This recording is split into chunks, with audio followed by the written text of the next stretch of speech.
saludar a las personas que nos están siguiendo en directo mediante streaming.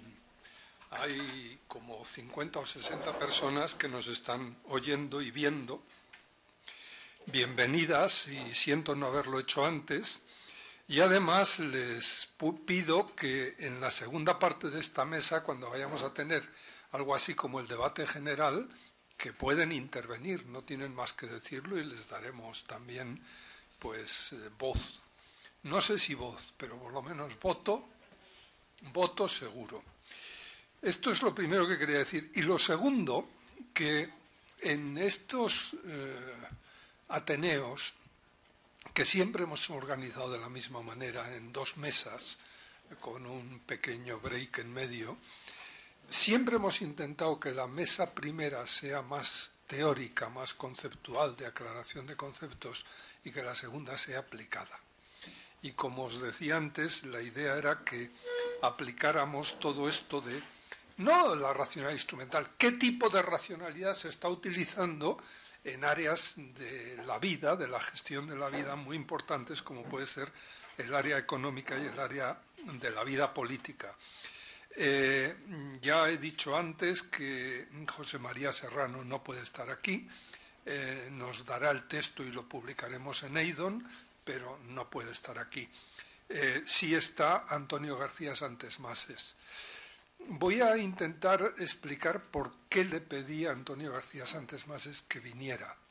Y es que me interesaba alguien que primero fuera un filósofo, y Antonio García Santesmases es catedrático de ética, filosofía moral y política, o de ética y política en la Universidad Nacional de Educación a Distancia, pero además es un militante político, es un hombre que ha tenido actividad política y sigue teniendo desde hace muchos años, y por tanto conoce la política desde dentro. Y yo no quería una persona que hablara sobre política desde fuera, sino que también conociera los entresijos de la racionalidad política, ¿no? Es militante socialista desde el año 1976, fue uno de los fundadores de Izquierda Socialista, un movimiento dentro del propio Partido Socialista, es miembro de la directiva del Centro de Estudios Políticos, Económicos y Sociales, ha sido diputado por el PSOE por Madrid en la sexta legislatura, del 96 al 2000, su tesis doctoral es un libro que se titula Marxismo y Estado, un tema fundamental. Cito algunos más: Reflexiones sobre el agnosticismo, del año 93, Repensar la izquierda, del año 94, Ética, Política y Utopía, del año 2001. Yo creo que es la persona que nos puede intentar, que puede llevar a cabo esta tarea de ver qué tipo de racionalidad es la que se utiliza en el debate político cotidiano, la que la ha vivido dentro del partido o en las Cortes cuando ha sido parlamentario, y segundo, qué tipo de racionalidad debería ser la que imperara en lo que podríamos llamar una política bien hecha, ¿no? Yo le agradezco mucho que haya querido pues asumir este pequeño reto, y le doy la palabra. Muy bien, muchas gracias, Diego. La verdad es que cuando me hizo la invitación Diego Gracia, ahora ya con la época esta de Google, uno siempre entra para ver un poco, hacerse una idea, ¿no? Entonces entré en la página de la Fundación Ciencias de la Salud, vi algunas de las intervenciones, algunos de los artículos publicados, vi el programa que teníamos sobre la racionalidad instrumental, y pensé que aunque en el coloquio se puede hablar de cosas más concretas de la actividad política, quizá la aportación que podía hacer, que podía tener algún interés, era intentar ver cómo interpreto yo el influjo que tiene la historia, la sociedad, la vida política en el pensamiento de Jürgen Habermas, y cómo el pensamiento de Habermas influye también en la sociedad, en la cultura política alemana, incluso en el debate actual, intentando aterrizar quizá al final en el debate actual en relación a la encrucijada europea y en relación al debate actual sobre qué es Europa y cuál puede ser el futuro de Europa. Me sirve mucho la exposición previa de la profesora de la Cortina para intentar interpretar un poco esa perspectiva que ella ha puesto, la primera generación de Frankfurt, la República de Weimar, la creación del Instituto de Investigación Social. Yo intentaría ir un poquito antes para ver lo que significa 1914, ahora que conmemoramos los 100 años. Es decir, 1914 plantea un problema decisivo de cara a, bueno, pues al debate que tenemos, que yo creo que es el debate en el fondo en el que está Habermas, sobre todo en el que está Habermas a partir de 1989, como después explicaré, que es cómo interpretar el siglo XX. Cómo interpretar no solo el siglo XX, la historia alemana, sino cómo interpretar el siglo XX, la historia europea y, bueno, pues qué queda entonces de la ilustración de Occidente a partir de la experiencia del siglo XX. Como ustedes saben, hay historiadores, Hobsbawm y otros, que consideran que de alguna forma hay un largo siglo XIX que va de 1789 hasta 1914, y hay un corto siglo XX que va de 1914, el estallido de la Primera Guerra Mundial, hasta 1989-1991, momento que se produce la caída del muro de Berlín y lo que va a ser la disolución del Pacto de Varsovia. Entonces, a partir de ahí, la pregunta es ¿por qué 1914? ¿Por qué ahí acaba lo que se ha venido a denominar el largo siglo XIX? Bueno, porque si uno repasa algo muy importante para la cultura alemana, para la cultura de los primeros frankfurtianos, que es el debate de final del siglo XIX, principios del siglo XX, entre tres grandes figuras del socialismo, los tres vinculados al debate en el SPD, que eran Rosa Luxemburgo, Edward Bernstein, Karl Kautsky. Bueno, pues ahí hay tres posiciones sobre lo que tenían que hacer los partidos socialistas, los partidos de la Segunda Internacional, que había tenido su momento de lo que se llama la época dorada de la Segunda Internacional, 1989 hasta 1914, y era 1889, que era cómo había que articular la relación entre, por un lado, partido, por otro lado, sindicato, por un lado, liberalismo, cultura republicana, en fin, había todo un debate sobre ese tema. En todo ese debate hay como tres posiciones: la posición más de un sindicalismo revolucionario de Rosa Luxemburgo, la posición de mantener el marxismo de Kautsky en la idea de que hay que producir una acumulación de fuerzas hasta llegar al momento decisivo de la toma del poder y la colectivización de los medios de producción, y la posición de Bernstein de que el partido tiene que ser de alguna forma un partido democrático, de reformas sociales, que asuma lo mejor del liberalismo. ¿Por qué traigo a colación a Bernstein? Porque Bernstein pensaba, y eso es, yo le dediqué bastante espacio en la tesis doctoral precisamente al hablar del problema del debate del Estado en el marxismo, que el siglo XX iba a ser un siglo sin tormentas ni trompetas, iba a ser un siglo donde el socialismo iba a poder heredar el liberalismo sin que hubiera grandes conflictos sociales, que había quedado atrás la etapa de la Comuna de París y la vía insurreccional, que un partido pacífico, democrático, que poco a poco iba avanzando, iba consiguiendo sus objetivos. Claro, esta perspectiva, cuando estalla la Primera Guerra Mundial, cuando las tradiciones nacionales imperan sobre el internacionalismo proletario, cuando es asesinado Jaurès en Francia al defender los valores del pacifismo, bueno, eso crea todo un clima, evidentemente, de decir, bueno, ¿qué ha pasado aquí? Es decir, aquí hay una bancarrota de una perspectiva de mantener el socialismo como herencia, como continuidad del liberalismo, de acercar el socialismo al republicanismo, caso de Jaurès en Francia, y eso es lo que va a provocar la irrupción de un nuevo movimiento, que es el movimiento de la Tercera Internacional, que es el movimiento de la Revolución de Octubre. Por tanto, cuando nosotros planteamos la discusión que estaba en la ponencia de Adela, por qué en la República de Weimar ellos deciden crear un instituto de investigación social y vincularse más a la reflexión teórica que a la acción política, hay que tener en cuenta que ahí surge una generación de marxistas, unos le llaman marxistas heterodoxos, otros como Perry Anderson marxistas occidentales, es decir, de personas que no se identifican con la socialdemocracia ha entrado en una bancarrota, que ven que va avanzando algo, ahora hablaremos de lo que es el fascismo en Italia y el nazismo en Alemania, pero que a su vez no pueden olvidar el debate de la crítica a la Revolución Rusa de Rosa Luxemburgo, el debate entre Kautsky y Lenin sobre la dictadura del proletariado, sobre los efectos de la disolución de la Asamblea Constituyente. Es decir, que comienza a darse el fenómeno de que ellos ven que una vez que se ha producido la Revolución de Octubre,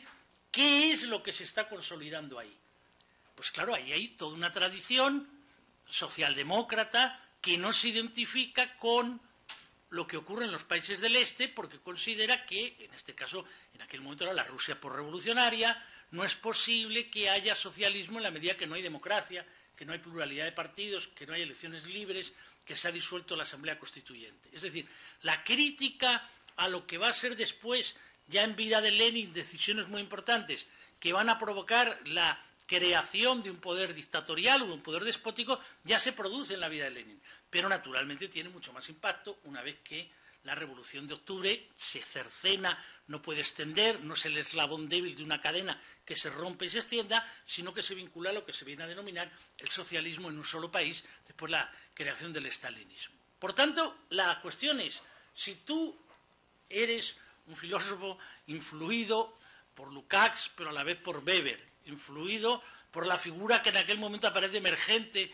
que es la figura de Heidegger, pero a la vez tienes en cuenta lo que era Husserl, pero tú te encuentras a la vez que la perspectiva política es una perspectiva donde allí se está produciendo un movimiento que no corresponde con lo que tú crees que debe ser el socialismo, pero aquí lo que se está produciendo es un movimiento que va a arrumbar con las instituciones de la República de Weimar. Este es el punto del que hay que partir para ver cómo empiezan ellos a investigar qué es lo que está ocurriendo. ¿Por qué? Ahí hay tres figuras muy importantes que han dado vueltas y vueltas a la teoría política, que son la figura de Hermann Heller, que desgraciadamente muere muy joven, precisamente en Madrid, exiliado, la figura de Kelsen y la figura de Carl Schmitt.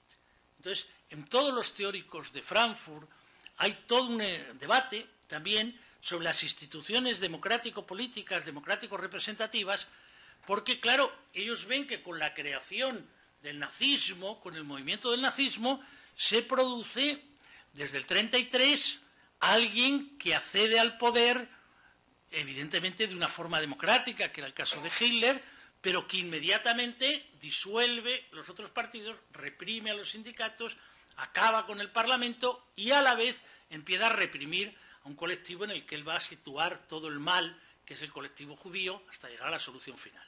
Por tanto, ese es el momento que provoca en ellos tener que marcharse a Francia, como se ha dicho, y después a Estados Unidos. ¿En qué medida esto influye en la perspectiva que van a tener los frankfurtianos? Bueno, mucho, porque si en ellos no hay la perspectiva de lo que está ocurriendo en los países del Este, tampoco la perspectiva de su propio país, al que por mucha alta cultura y por mucha... pues aquello sí había provocado nada más y nada menos que el crecimiento del nazismo.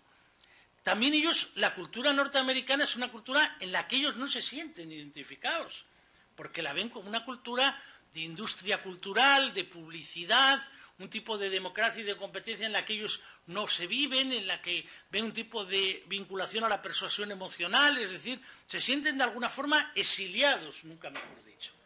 Eso es lo que provoca un punto que a mí me parece de extraordinaria importancia. Vamos a ver, el tema de la racionalidad instrumental yo creo que está muy vinculado a algo que es la experiencia, no solo del Holocausto, no solo de ese tipo de que es lo que se ha repetido más, sino al modelo que se crea posterior a la Segunda Guerra Mundial. Es decir, tenemos que pensar, y por eso ha sido muy bien traída a colación, es una pena que no la tengamos aquí, la película de Hannah Arendt. La película de Hannah Arendt sería interesantísima para ver todo esto. Es decir, la mujer que se encuentra allí, que se encuentra en la cultura norteamericana, su compañero que precisamente venía de una tradición de izquierda luxemburguista, de izquierda antiestalinista, que tenían algunos lugares en Estados Unidos, gente que vivía esa experiencia de un socialismo distinto al socialismo de los países del Este, distinto naturalmente al capitalismo avanzado, crítico radicalmente del fascismo. Entonces, en toda esa experiencia vemos cuando ella, en un momento determinado, la llaman para que cubra el juicio de Eichmann. Entonces, como en el recuerdo que la película nos va apareciendo, es continuamente el recuerdo de lo que era su vivencia de joven con Heidegger, el momento que vuelve a encontrar a Heidegger, el momento que ella le pide a Heidegger, pero diga algo, diga por qué apoyó usted al nazismo, diga por qué no dijo usted una palabra, diga por qué usted no dijo lo siento, me arrepiento, tengo culpa, diga por qué actuó usted de esta manera con Jaspers. Todo esto es muy importante para darse cuenta que cuando ellos vuelven a Alemania, vuelve Adorno, vuelve Horkheimer, claro, ellos viven una sociedad que tiene un enorme crecimiento económico, que tiene un enorme desarrollo, pero que no quiere hacer un ajuste de cuentas con el pasado. Esto es muy importante para ver la personalidad de Adenauer. Hay que tener en cuenta que son 21 años, desde el año 45 hasta el año 66, que hay gobierno de la CDU, y después ya viene del 66 al 69 la gran coalición, que es la primera vez que entran los socialdemócratas. Entonces, ahí la cultura que viene, esa frase que repite Freijóo en su libro de Strauss, un país que ha tenido el crecimiento económico de Alemania no merece que se le recuerde continuamente a Auschwitz. Esto no lo decía solo Franz Joseph Strauss, eso era una cosa muy presente en aquella cultura. Es decir, en aquella cultura era una cultura donde hay la idea de que hay un clima de división de bloques militares, de división de Alemania, de Guerra Fría, de que esos científicos son algunos de ellos recogidos por la potencia hegemónica que va a ser los Estados Unidos, y donde hay efectivamente los procesos de desnazificación, el juicio de Nuremberg, pero se intenta que eso no se extienda más allá en un momento determinado, porque bueno, pues es el aliado frente a la Unión Soviética, el aliado que hay que cuidar, el aliado que hay que mimar.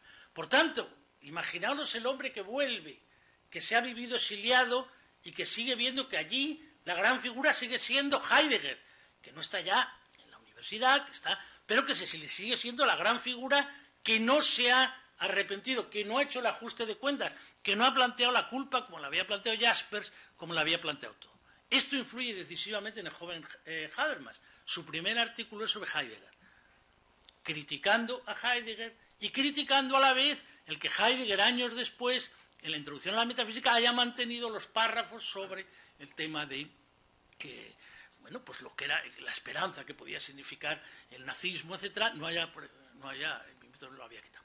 Entonces, todo esto, ¿qué es el problema que eso provoca? Que claro, hay un momento donde el debate es un debate donde no se puede discutir sobre cuestiones de los fines, más allá de lo que es la división del mundo en bloques, la idea de que tenemos un crecimiento económico, tiene pleno empleo, se están entendiendo los derechos económicos sociales, pero es toda una cultura donde, pues, ¿qué hiciste en aquel momento? ¿Qué papel jugaste? ¿Miraste para otro lado? ¿Qué ocurrió con el nazismo? Eso se ve también en esta película El lector, esa película sobre esta chica que es enfermera, que es analfabeta, que no sabe leer, y que entonces aquel estudiante le va leyendo en su casa, y en un momento determinado eso se combina con la experiencia de él, que es estudiante, y el profesor les dice, hombre, los que estén más interesados pueden asistir, va a haber un primer juicio sobre personas que han tenido responsabilidad. Estamos hablando ya del año 67, año 68. Entonces él va allí y después se cuenta la sorpresa que está la chica aquella señora que tiene 15 o 20 años más que él, que es enfermera. El muchacho va a todas aquellas cosas de ahí, que es estudiante, y empieza a preguntar a sus padres. Sus padres tampoco quieren saber, tampoco quieren decir, tampoco quieren explicar. O sea, ve que ahí hay un punto de la historia alemana que no se quiere hacer el ajuste de cuentas. Tampoco se quiere hacer en temas que sean la política exterior alemana. Es decir, esto lo explica muy bien Willy Brandt en sus memorias. Willy Brandt en las memorias explica muy bien que él, cuando va a Estados Unidos, su hijo le dice después, oye papá, pero ¿por qué no has hablado de Vietnam? Entonces dice, bueno, es que claro, un aliado nuestro, yo tengo unas limitaciones, mi amigo Los Palme tiene otras posibilidades al tener un país que tiene neutralidad, nosotros, pero claro, tenía razón mi hijo. Es decir, hay un punto ahí que va a ser la emergencia de ese movimiento estudiantil que surge a partir de mitad de los 60 y que empieza a criticar la generación anterior. Ahí es donde ve romper con fuerza Jürgen Habermas. ¿Por qué? Porque por un lado él vive lo que había vivido la generación de sus maestros, la generación de los que se veían como filósofos importantes, pero que no tenían el predicamento en la cultura alemana que tenía Heidegger, al que ellos veían como responsable último, como un responsable decisivo en lo que había sido la emergencia del nazismo, como alguien que no había hecho el ajuste de cuentas, había hecho ese tipo de arrepentimiento público, etc. En segundo lugar, porque surge un movimiento estudiantil que, claro, a ellos, esa imagen que tenemos en la biografía de Adorno, Adorno se queda aterrado con aquella chica que se le desnuda en clase, es decir, aquella situación donde él empieza a decir a dónde va todo esto, empieza a producirse un tipo de contestación, empieza a producirse lo de Rudi Dutschke, empieza a haber un elemento de que después va a ser la banda Baader-Meinhof, es decir, un punto donde él empieza a decir, bueno, a ver si aquí, en la contestación a los límites del estado del bienestar, vamos a ir a una solución de poner en cuestión la propia democracia. Y es donde tiene un interés extraordinario para comprender esto el libro de Habermas, Perfiles filosófico-políticos. Muy extraordinariamente interesante, porque ahí es donde él va reconstruyendo qué le debe a Adorno, qué debe a Horkheimer, qué debe a Hannah Arendt, y sobre todo la conversación que él tiene con Herbert Marcuse, que es enormemente importante. No podemos olvidar que en el 67 Marcuse tiene un debate estudiantes de Berlín con André Gortz, donde se plantea de alguna forma un tema que ha aparecido, que es la colonización del mundo a la vida, entonces no se utilizaba ese lenguaje, qué efecto tiene la racionalidad técnica, qué es la sociedad industrial, en qué medida ha aparecido un hombre unidimensional, en qué medida se ha neutralizado el conflicto social y dónde está el potencial de disrupción, de protesta, si ya no está en la clase obrera, hacia dónde ha ido, si es en los estudiantes, es todo pre-68. Entonces, en ese clima, Habermas, que tiene esa simpatía, esa admiración por Marcuse, a la vez no acepta nada el planteamiento de Marcuse de llevar la crítica a la tolerancia, insistir como una tolerancia represiva, ve una desvalorización de las instituciones democráticas que él no quiere de ninguna forma avalar. Por eso la historia y la crítica a la opinión pública, es decir, ¿qué idea de democracia debemos rescatar para que sea una democracia que podamos argumentar con consistencia? Y de ahí efectivamente vendrá todo el esfuerzo de la teoría de la acción comunicativa. Pero lo que yo quería que retuviéramos es esta idea. Él vive, Habermas, la conexión con la generación anterior, que se ha sentido desplazada de alguna forma en Estados Unidos por lo que era el tipo de cultura de masas, que vivía con enormes críticas y reticencias mucho antes de que hubiera el 20 Congreso del PQS, etcétera, todo lo que era la evolución de la Unión Soviética, y que vive una sociedad industrial avanzada de posguerra en la cultura, en la época de Adenauer, donde no se sienten identificados porque ven que no ha habido ese ajuste crítico con el pasado. Pensemos que a Willy Brandt todavía había una parte de la cultura alemana que le criticaba que se hubiera exiliado en plenos años 30, cuando le podían haber matado. Quiero decir que es que había una parte de tipo de patriotismo que, como veremos enseguida, le va a preocupar extraordinariamente a Habermas. Eso plantea que hay un momento que diríamos que podría ir desde 1968, 1973, yo diría hasta 1989, donde Habermas trata de hacerse cargo de lo que es la experiencia de esa nueva izquierda, del movimiento estudiantil, la aparición del movimiento de los verdes, la idea de si puede irse a lo que Klaus Offe llamaba un nuevo paradigma. Es decir, el viejo paradigma, dice Offe, es un paradigma donde hay grandes partidos que compiten por el electorado, que compiten normalmente intentando atenuar elementos ideológicos muy relevantes, o sea, ya no es la cultura de los años 30, se tiene muy presente el peligro de la politización integral de la existencia, se tiene también muy presente el peligro de identidades muy fuertes, sea sindical, obrera o sea religiosa. Es decir, entonces se va a un nuevo modelo que tiene también un peligro de desideologización, de tecnocracia, de apatía política, de sociedad de consumo, de conformidad con el orden existente. Y con la nueva generación surge un debate de ir más allá del economicismo, más allá de la racionalidad técnica, sobre todo más allá de qué lugar debe ocupar en nuestra vida el tiempo de trabajo, qué efectos puede tener el crecimiento económico de cara al medio ambiente. Y eso es un poco la cultura que tiene una fuerza en los años 80, incluso que influye mucho en La Fontaine, por ejemplo, en el primer La Fontaine, en La Sociedad del Futuro, etcétera, antes de que surja 1989. Y aquí es donde hay que detenerse un poco de cara al debate de cómo interpretar el siglo XX y el tema del futuro. Ahí surge 1989. Hay que tener en cuenta que pocos años antes, 2 o 3 años, hay unas memorias de Helmut Schmidt, donde Helmut Schmidt pensaba que decía, no se lo pensaba, sino lo escribía. A lo mejor un día habrá una generación que verá la unidad alemana. Pero bueno, pensaba que iba a ser 2 o 3 años después, ni que la iba a vivir él. Pero surge, aquel momento, surge la perestroika de Gorbachov, surge aquel elemento, surgen las elecciones en Polonia, surge lo que ocurre aquel verano entre Polonia, Hungría, Austria, surge en aquel momento todo el proceso que va a conducir nada más y nada menos que a la caída del muro de Berlín. Y ahí Habermas enseguida se da cuenta que hay un punto que él va a valorar de una forma impresionante. El debate que él ya había comenzado a tener con los historiadores, por siempre su contencioso, con Heidegger y con Smith y con todo esto, pero cómo eso vuelve a resurgir. ¿Por qué? Porque si ustedes recuerdan, aquellos manifestantes, eran manifestantes que al principio decían, pues me recuerdan que después lo que ha habido aquí con el 15M y con otras cosas, somos el pueblo, pero a partir de un determinado momento cambia la cosa. Ya no somos él, sino somos un pueblo. Entonces, claro, se da cuenta que resurge el nacionalismo alemán. Es decir, el nacionalismo alemán significa que surge la idea no de que somos el pueblo frente a la clase política, no somos un pueblo que quiere unirse. Y eso va a ser todo el esfuerzo de Kohl, con toda la reticencia de Andreotti, con la reticencia de Margaret Thatcher, con la idea de Gorbachov de que sí podemos llegar a ese tipo de acuerdo, la caída en aquel momento de los países del Pacto de Varsovia, la presencia ya de Bush padre, en fin, todo lo que es ese fenómeno que está ahí. Ahí hay un debate teórico de gran relevancia, que es cuando Habermas se da cuenta que eso está provocando en la sociedad alemana que haya lo que él va a denominar, que ve con un extraordinario peligro, la normalización de la historia alemana. O sea, lo que viene a decir es, con la caída del muro, con la caída del comunismo, interpretaciones que vienen a decir que el nazismo en el fondo no fue tan grave porque fue un episodio contrarrevolucionario contra una revolución previa que ha acabado como ha acabado, para él ve que eso exime de responsabilidad y de arrepentimiento todo lo que había sido el Holocausto, todo lo que había sido la solución final, todo lo que había sido el mal consentido, etcétera, etcétera. Por tanto, él ahí se pone claramente en guardia.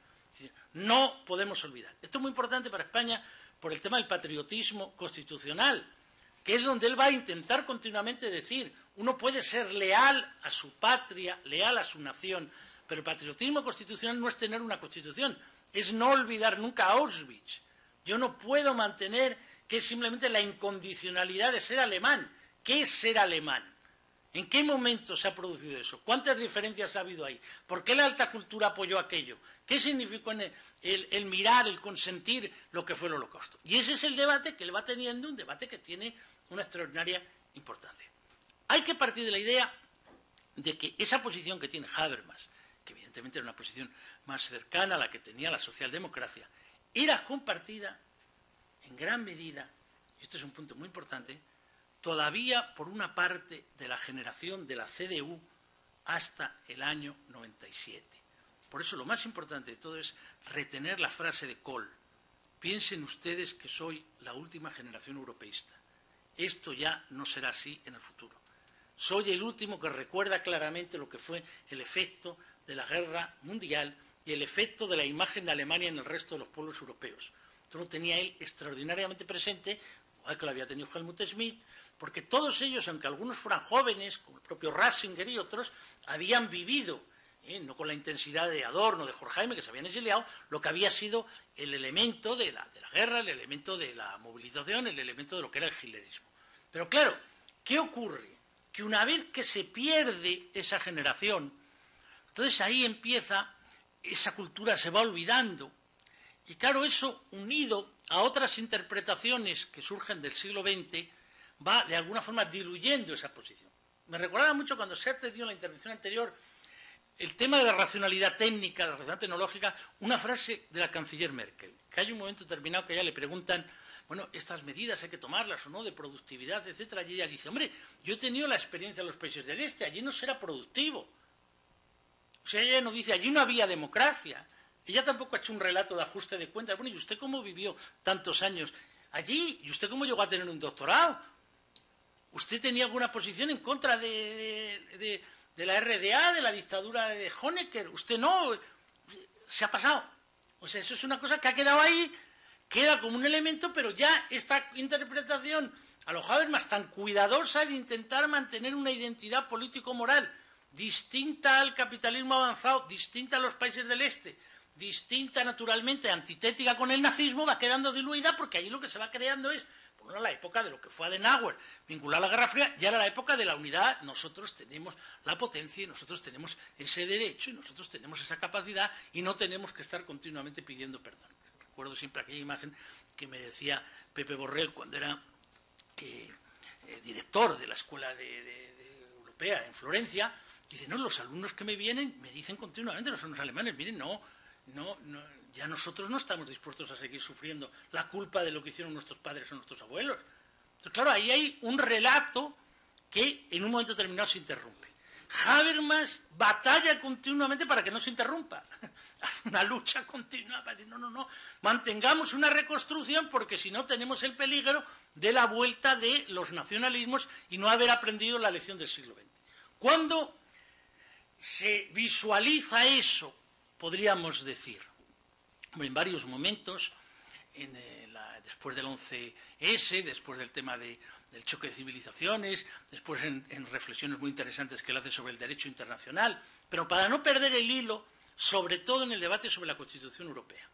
El debate de la Constitución Europea, allí hay una polémica extraordinariamente interesante entre Habermas contra Lafontaine, Günter Grass contra Pierre Bourdieu, es decir, hay todo un debate contra lo que es el debate en el momento que empieza a surgir el no en Francia. Entonces, claro, el no en Francia, y después tendrá a ver también el no en Holanda, hay un no, que es evidentemente el que, cuando la gente dice lo que puede pasar el domingo, dice, claro, crece, hay un elemento que crece allí, pues unos lo llaman populismo, otros lo llaman euroescepticismo, otros lo llaman vuelta de fenómenos como los de Le Pen, hay un tipo de nación, que es lo que Habermas va a llamar el chauvinismo del bienestar. La idea de que el inmigrante es el que nos quita los derechos, el miedo al fontanero polaco, o el miedo a otra cultura, al turco, etc. Pero hay también otra cultura que es la de decir, oiga, cuidado, que estamos haciendo un tipo de construcción europea, donde esa construcción europea está provocando que lo que eran elementos decisivos en la cultura posterior a la Segunda Guerra Mundial van desapareciendo. Los derechos económicos sociales, los derechos a la protección social, los derechos a la vivienda, la movilidad social, el ascensor social. ¿A dónde nos conduce esto? Y entonces, en esa perspectiva, claro, Habermas aparece como el hombre que trata de mantener los valores del patriotismo constitucional, los valores del Estado social y recordar los peligros de ese otro tipo de interpretación. Pero una posición que se va quedando aislada en lo que él va viendo, que es el discurso, la práctica del gobierno de Merkel durante años. Sobre todo cuando surge la crisis de la subprime, la crisis del euro, cuando surge a partir del 2007-2008 la crisis. Esa crisis que, como ustedes saben, al principio nos decían que era una crisis solo norteamericana, que no afectaba al modelo europeo, después contaminó al modelo europeo, después provocó una situación donde dentro del propio modelo europeo no todo era lo mismo, donde de pronto aparecía allí una cultura de los países del centro frente a los países de la periferia, de los países del norte frente a los países del sur.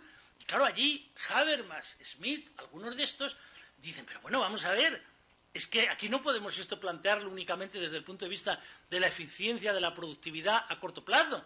Aquí tenemos que hacernos cargo de un proyecto que es mucho más global, porque si no, lo que vamos a provocar es que el tipo de animadversión que nuestros padres y nuestros abuelos vivieron volverá a aparecer. Es que hay que tener en cuenta lo que para esta gente es la imagen de Alemania. Y al decir esta gente dicen Polonia, dicen otros países, dicen los países del este que están entrando. Él ya lo había visto en el debate entre la vieja y la nueva Europa con motivo de la guerra de Irak, pero claro, dice, bueno, en la medida en que se está produciendo una situación donde se reproducen viejos estereotipos al máximo, que hay una supuesta cultura protestante, disciplinada, trabajadora, una cultura católica picaresca, dada la trampa, donde supuestamente la cultura picaresca de la trampa está llena de corrupción. La prueba es que tenían pensiones hasta los peluqueros griegos de 50 años, que aún nadie recuerda. Oiga, ¿y quién le vendió los aviones a los griegos? Pues se lo vendieron ustedes. ¿Pero para qué querían los griegos esos aviones? Se empeñaron ustedes, que era una cosa muy interesante para la industria aeronáutica alemana, venderles unos aviones que ahora les cuestan carísimos, una deuda que tienen que pagar, unos recursos que no tienen. ¿Quién recuerda eso? Entonces, claro, ahí hay todo un debate donde aparece el problema de las emociones. Es decir, el problema en el que nos encontramos es el siguiente. Vamos a ver, con la caída de los países del este, no solo hay lo que llama Habermas una normalización de lo que fue el elemento del nazismo, no solo hay un proceso de intentar situar como un elemento homologable con lo que ocurría, como una especie de reacción únicamente ante los países del este, de la Revolución de Octubre y lo que había ocurrido. Hay también una normalización de la historia alemana y de la propia nación alemana frente a esa situación. Y ahí es donde él trata de decir, hombre, Europa puede ser un proyecto de superar los nacionalismos. Pero claro, la pregunta es, ¿qué Europa? Porque si es una Europa donde hemos logrado que Alemania, muchos de sus demonios, se disuelvan en Europa, sí, una Alemania que sea europea, pero si hacemos una Europa bajo la hegemonía alemana vamos a correr el mismo peligro. Y es donde, efectivamente, esa generación intenta cada vez más decir, tenemos que mirar más allá, tenemos que mirar no solamente los intereses puramente económicos inmediatos, tenemos que hacer ese tipo de relato. ¿Es ello posible? Hombre, es difícil.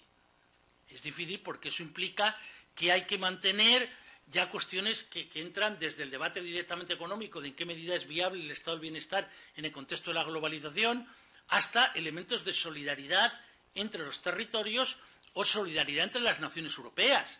Claro, es decir, el que tú te sitúes en esa perspectiva quiere decir que tú al otro le tienes que ver como propio. Entonces, claro, la gente puede decir, oiga, es que nunca nadie ve al otro como propio universalmente. Evidente, la gente no es tan cosmopolita como para decir se siente y que vive lo mismo el indio, el chino, el ecuatoriano. No, pero claro, usted ha hecho un proyecto de crear una moneda donde en principio debe haber, además de una moneda, debe haber unos mínimos valores, una mínima interacción. Usted, claro, no solamente son 6 países, hubo 9, hubo 12. Entonces, claro, resulta que los países a los que en un momento determinado tenían dictaduras, Grecia, España y Portugal, mire usted cómo están. Entonces, claro, a mí lo que me impresiona más es que son precisamente la gente que ha admirado más ese modelo las que llaman más la atención, sea Prodi, sea Delors, sea Mario Soares. En España que no miramos nunca a Portugal. España vamos mirando lo que pasa en Francia, no miramos nada lo que pasa a los portugueses, vamos así mirando continuamente. Entonces, claro, hay ese elemento que es un elemento decisivo para construir. Pero ¿cómo se puede lograr eso? Esas son las interrogantes que están cada vez más encima de la mesa, porque tienen que ver con el debate sobre qué es Europa hoy. Es decir, Europa es una nación, decía el otro día Sosa Wagner en el debate de la televisión a 6 candidatos. Ni es ni hace falta que lo sea. Decía, basta de naciones épicas, con una lírica amable nos llega.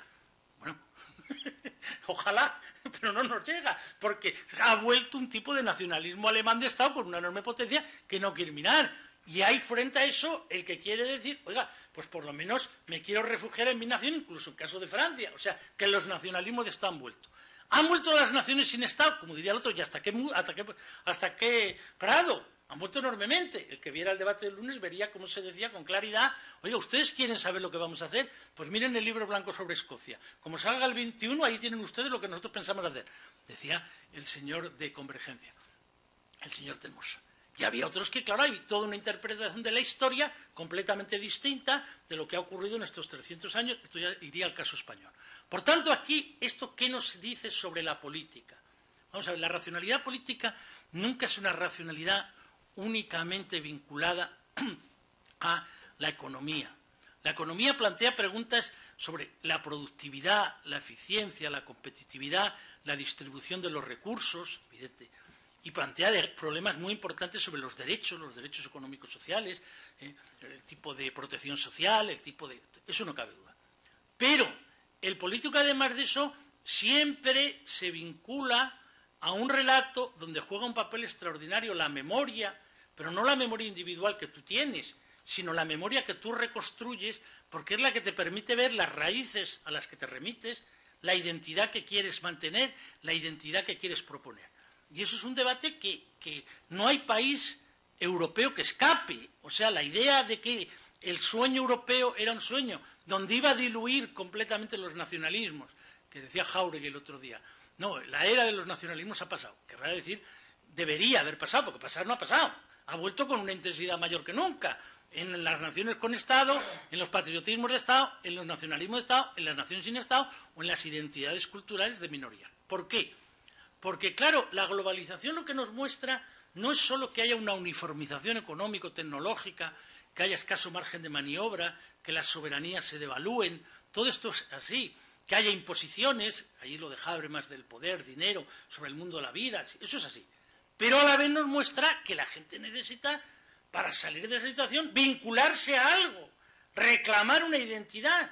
En unos casos esa es una identidad del Estado-Nación, en otras es de la nación sin Estado, en otras es de la minoría cultural dentro de los Estados, ahí el problema de Habermas de la inclusión del otro, en otra es de la identidad, de intentar buscar una identidad transnacional, que pueda ser ideológica, que pueda ser de organizaciones, por ejemplo, el intento de los sindicatos, en ocasiones de buscar, aquí todas las huelgas que hicieron los sindicatos, la más importante era el intento de que hubiera una huelga europea.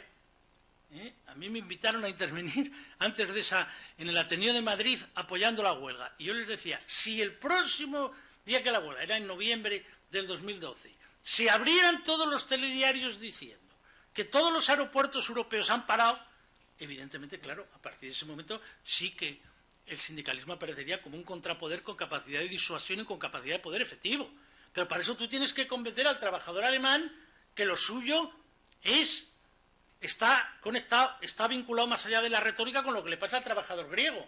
No que yo me salvo como nación alemana y ahí se queda usted como nación griega, como nación portuguesa, como nación irlandesa. Ahí tendrías que intentar, por lo menos como correctivo, que eso jugara un papel. Pero eso exige una dificultad de persuasión, de interpretación de toda esa perspectiva. Por tanto, para concluir, racionalidad política. La racionalidad política siempre es una racionalidad donde el político tiene que hacer una cosa decisiva. Cuando se hablaba antes de la discusión en la plaza pública, es una discusión donde tú tienes que apelar a sentimientos, tienes que apelar a emociones. Durante años en España la idea ha sido, en España no en Cataluña, no en el País Vasco, pero no en Galicia en parte, pero en España ha sido la idea de que de alguna forma Europa era la solución a nuestros problemas. Un poco recoger solo el joven Ortega. Descubrí que España era el problema, Europa era la solución, ya no ver el dramatismo que vivió la vida de Ortega, que eso normalmente ya se deja para los especialistas, solo se cuentan los trozos de aquel joven Ortega que dijo aquello, o se saca de contexto algunos trozos donde él hablaba de la unidad europea, no el dramatismo que él vivió en el tema de la guerra civil, en el tema de Inglaterra, en el tema de todo. Bueno, pero entonces, esa idea hace que durante tiempo hemos pensado, bueno, nos incorporamos, había unanimidad. Era la idea de a ver si el sueño que no pudimos hacer en el 45, el 46, cuando termina la Guerra Mundial y quisimos entrar, como intentó Prieto, como intentó Gil Robles, como intentó el pobre Don Juan, el padre del rey, todos acojamos una monarquía parlamentaria y entremos en el consenso de posguerra, 30 años de dictadura. 30 años de dictadura en las que se sale con una perspectiva del enorme poder norteamericano al que se le responsabiliza el mantenimiento de la dictadura, de ahí la importancia de la OTAN y todo aquel debate, pero a la vez donde había una gran unanimidad sobre Europa, porque Europa era la que diluía y a la vez se pensaba, bueno, pero todo esto son cosas ancestrales, arcaicas, se irán diluyendo porque habrá una identidad que supere. Bueno, estos 25 años muestran que no es así. Las identidades siguen y entonces eso hace que hay gente que efectivamente tiene una identidad cosmopolita, apátrida, pero normalmente son intelectuales muy individuales. Hay gente que tiene una identidad solo europea, son muy pocos, pero hay gente que tiene una identidad que en ocasiones es a dos y en ocasiones es a tres. Si es a tres, si se pueden vivir a la vez catalanes, españoles y europeos, pues es más fácil que sigamos viviendo juntos.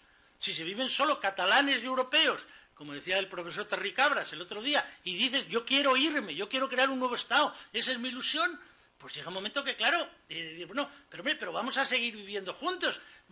Bueno, pues como diría Ortega, es que para mí el proyecto suyo no es sugestivo, será un proyecto de vida en común, pero no es la vida, yo quiero otra. Pero hombre, ¿pero cómo nos vas a hacer esto? Bueno, esto está ahí. Y entonces eso hace que el político no puede solo, aunque a veces en los debates se insiste únicamente en esto, en la presión fiscal, en la productividad, en la economía, y no digamos ya con todo lo que se ha vivido con la prima de riesgo y con los rescates y con el sistema financiero, ¿no? El político tiene que hacer un relato de dónde viene, a dónde va, qué hace con su nación, ¿Qué esperanzas les puede dar? ¿Cómo puede convivir con las otras naciones? ¿Qué tipo de proyecto? Y ahí es donde creo que podemos aprender mucho no solo del pensamiento, sino de los avatares, de este Habermas, que desde joven se pelea con Heidegger, que después se pelea con el movimiento estudiantil, que después debate con los historiadores, que después discute sobre el patriotismo constitucional, que después trata de defender la Constitución Europea y que después ya a la vejez trata de decirle a doña Ángela, por ahí no, por ahí no. Muchas gracias. Estupendo.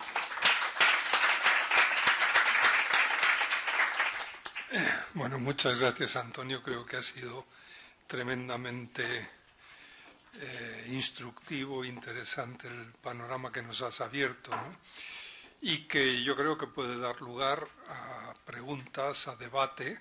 Yo le pediría a Jesús Conil que subiera a la mesa y hacemos el debate general, no solo de la exposición de Antonio García Santos Mases, sino también de la ponencia de Jesús Conil y en general del tema, ¿no?, de racionalidad instrumental, racionalidad estratégica en la vida política, en la vida económica y en la vida profesional, si se quiere, en la vida de este país, ¿no? Por tanto, tenéis la palabra. Yo querría decir una cosa, y es que has dicho algo, la exposición me ha parecido espléndida, simplemente eso, pero has dicho algo que a mí me parece muy importante, ¿no? Claro, Primera Guerra Mundial, final de la Primera Guerra Mundial, que no se llamó Primera Guerra Mundial, se llamó Gran Guerra. Y Gran Guerra porque los intelectuales europeos vieron que había fracasado una cultura, que es la cultura del siglo XIX, que era la cultura de la técnica y la cultura liberal. Eso que iba a resolver todos los problemas, que el positivismo había considerado que venía un nuevo mundo, aquello fracasa estrepitosamente y todos los intelectuales, especialmente los alemanes, pero todo, Husserl, el propio Weber, Freud, tienen que cambiar sus categorías porque ven que aquello ha ido mal, ¿no? Claro, entonces, si lo que ha ido mal es la cultura de la técnica y liberal y el liberalismo, ¿qué hay que proponer? Pues van a proponer unas alternativas que no son liberales, de derechas y de izquierdas. Entonces, tanto el movimiento de octubre como el movimiento primero mussoliniano en Italia, el fascismo y luego el nazismo, son intentos de crear nueva cultura política tratando de evitar que se produzca lo que se produjo el año 14, ¿no? Bueno, aquello fracasó, Segunda Guerra Mundial, y tras la Segunda Guerra Mundial es evidente que triunfa una cultura, también política, pero una cultura en general, ¿no?, que es lo que podemos llamar cultura norteamericana. Y has dicho una cosa que a mí me parece importantísimo, y es que esto de la racionalidad instrumental, cuando se ha convertido en categoría, yo creo que de la vida política, de la vida económica y de la vida cultural, del mundo de la vida, ha sido a partir de 1944.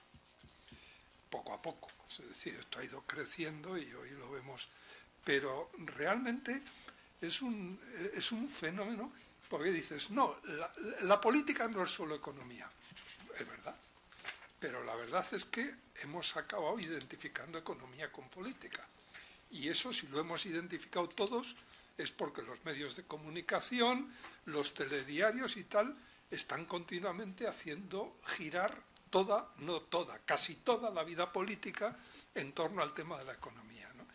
Y la economía, pues, es básicamente razón instrumental, no lo hemos podido ver, porque no, pero la economía tiene un objetivo, y es promover la eficiencia, es decir, al mínimo costo conseguir el máximo beneficio, y eso se llama eficiencia o utilidad. Y yo creo que eso se ha trasladado de la economía a la política, sobre todo a partir del año 44, y del triunfo de una mentalidad, ¿no? Bueno, era una pregunta, si quieres comentar algo. No, yo creo que sí, por lo siguiente.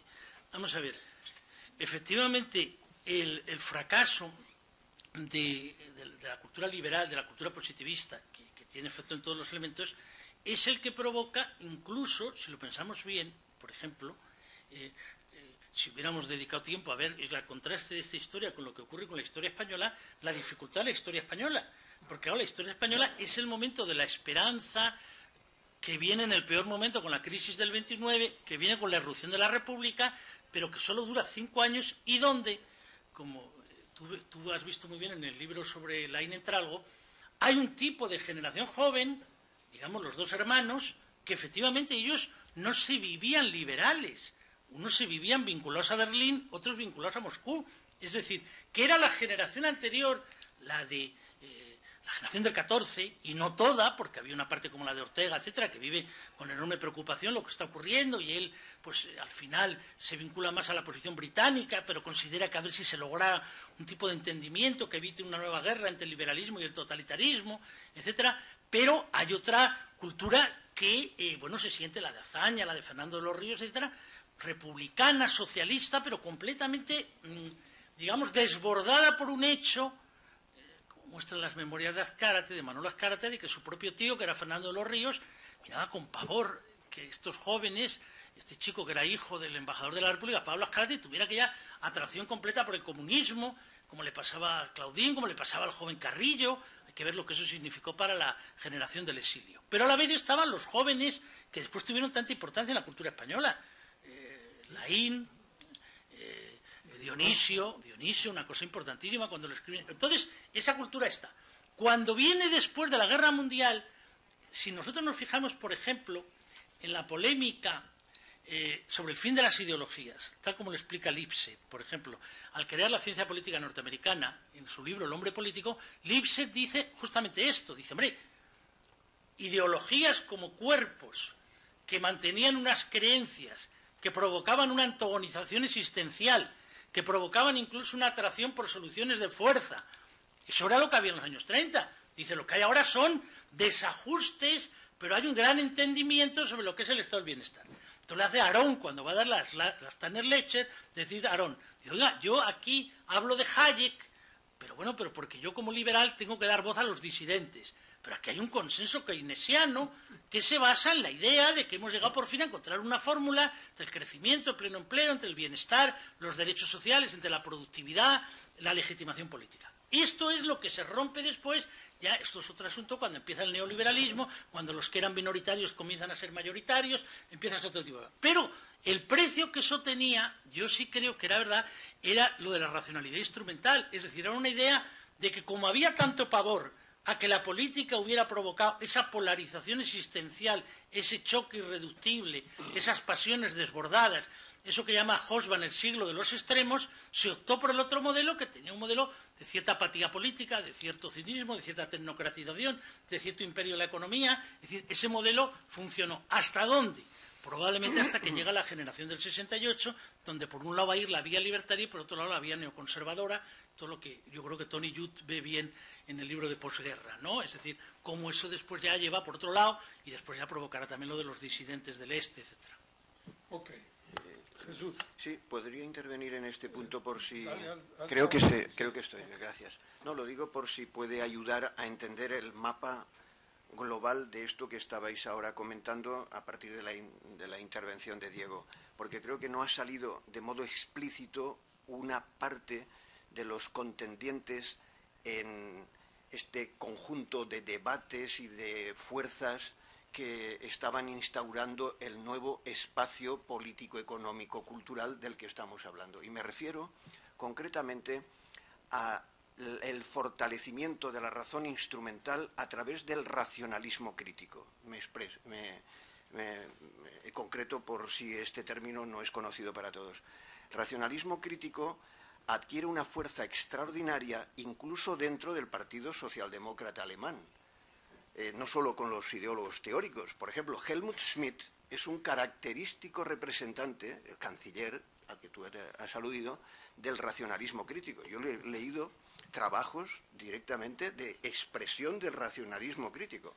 Lo digo como ejemplo, o sea que dentro de este conjunto hay una fuerza que es especialmente representativa de la preponderancia de la modalidad de la racionalidad instrumental, porque el racionalismo crítico es un popperianismo, ¿no? Por aclarar el término. Es un popperianismo que no solo vale para las cuestiones epistemológicas de teoría de la ciencia, sino que en Alemania tiene representantes como Helmut Schmidt o Hans Albert, que es economista y que ha influido radicalmente en la configuración de la economía y, por supuesto, en los debates filosóficos, porque es un polemista extraordinario. Y esto se representó incluso en todos unos debates publicados que se hicieron muy famosos en esa época, el debate del positivismo en la sociología alemana, que se podría decir en la cultura alemana. Quería resaltar esto porque eso produce un giro, o por lo menos una tensión, en todas las fuerzas político-económico-culturales filosóficas de la época. Y quizá no lo hemos nombrado de modo explícito, pero estaba implícito en lo que has puesto también, Adela, y tú también lo has aludido, incluso con los personajes concretos de la actividad política. Quería resaltarlo para hacer ver que frente a eso, precisamente la posición, ya entonces, porque hay que recordar que en ese debate todavía quedan incorporados y participan, por ejemplo, los viejos, Adorno, pero luego están los nuevos, Habermas, Apel, y frente a esa ideologización defienden Apel y Habermas, eso ya es un uso ideológico de la racionalidad instrumental. En la nueva fase de los años 60 y 70, ellos proponen otra nueva crítica de las ideologías, ahora en clave de lo que yo he expuesto, en clave hermenéutica, en una nueva hermenéutica que no es la hermenéutica heideggeriana, que es concesiva, es decir, demasiado concesiva al transcurso de la realidad, y ellos mantienen la posición crítica. A eso es a lo que nosotros le hemos llamado, en nuestra posición, pero contando con esa posición, hermenéutica crítica. Es decir, se introduce el elemento de criticidad, de criterios de validez, para contrarrestar esa concesión a la realidad y poder superar el racionalismo crítico. Por eso la pugna de Apel y Habermas con el racionalismo crítico fue esencial. Lo digo por si completa este panorama que puede ser de interés desde el punto de vista filosófico, aunque tiene incidencia político-económica.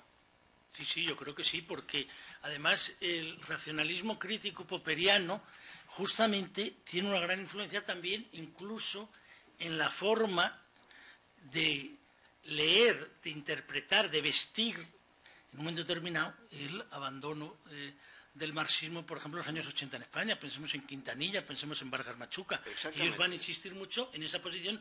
Pensemos en Amelia Valcárcel, por ejemplo, la posición popperiana, es decir, de la forma de defender, claro, que era una posición distinta, esto es un matiz curioso, a la posición de la gente que venía más de una cultura más influida por los frankfurtianos y más influida por algo que no ha salido porque no podemos decirlo todo, claro, que era el debate cristiano-marxista de la época. Por ejemplo, claro, la posición de Metz, pues la posición de Metz sería completamente distinta. Sería decir, no la teología política local Smith, pero tampoco un tipo de cultura burguesa de interiorización puramente de las creencias donde la religión no tiene ninguna relevancia pública. ¿Qué relevancia debe tener que no sea la de vestir el Estado, la de sacralizar en un momento determinado un proyecto político, pero sí la de tener, bueno, pues ahí es donde está toda la argumentación que él va haciendo de la memoria de los vencidos, la recogida de Benjamin, que es claro, es completamente distinta a la de Popper. Hay en esto un libro interesante de un filósofo español muy interesante que es García Baró. Entonces García Baró cuenta una conversación que él tiene con Popper.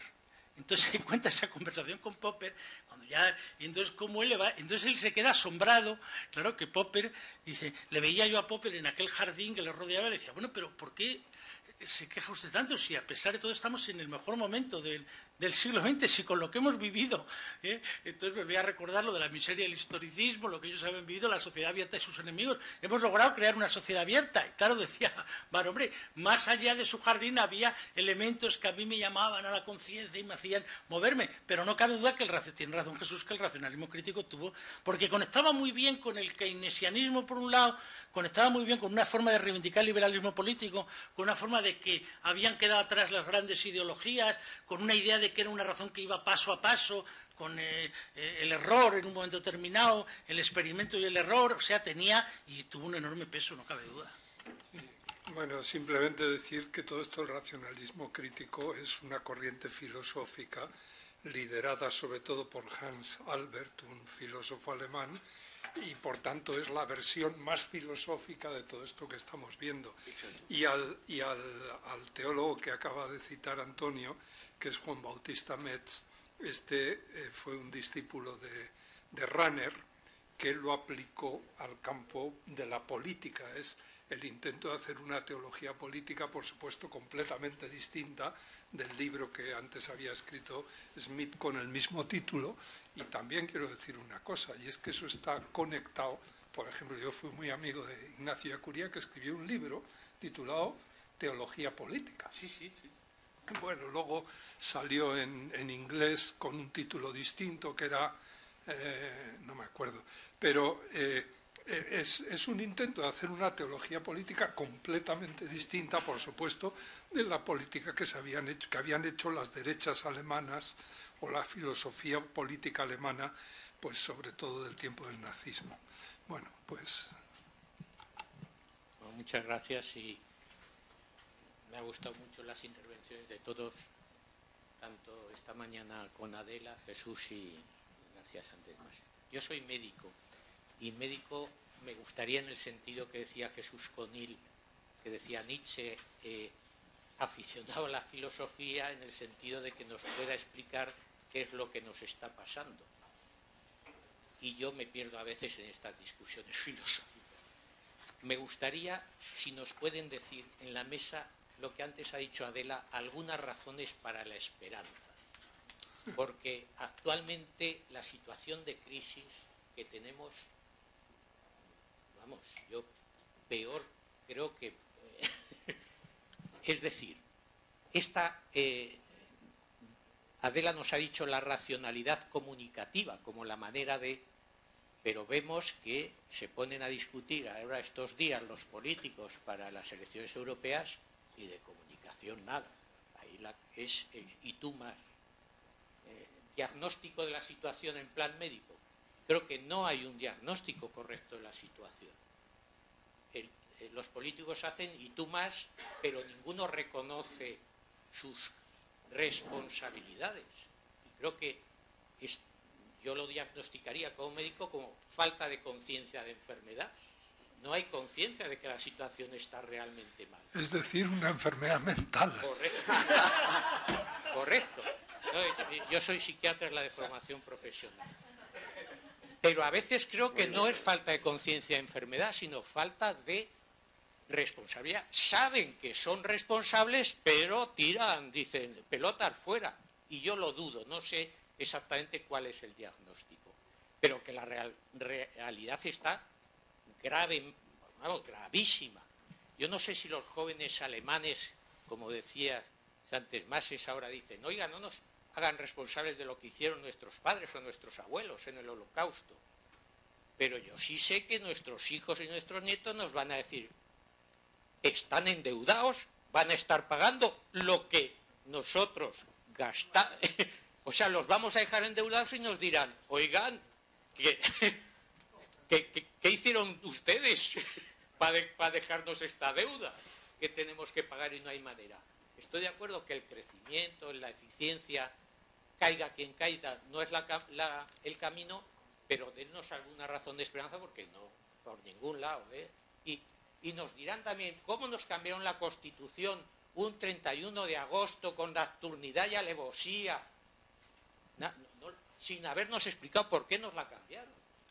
En fin, que nos den alguna razón para la esperanza. ¿Quién quiere? Bueno, yo Hombre, sí puedo intervenir luego, vamos a ver, modestamente. Yo creo que hay dos formas de ver la cosa, ¿no? Es decir, si tú terminas de ver, yo he visto el debate a 2, el debate a 5 de los europeos y el debate a 6 de los españoles. He visto 3 debates por televisión, ¿no? Entonces, si yo tengo que argumentar a mis alumnos qué veo en el debate, yo puedo hacer una perspectiva de decir, yo en el debate veo únicamente el tú más, en los intereses, o puedo intentar contar incluso las historias de lo que veo de cada uno, y como se dice ahora, ponerlo en valor.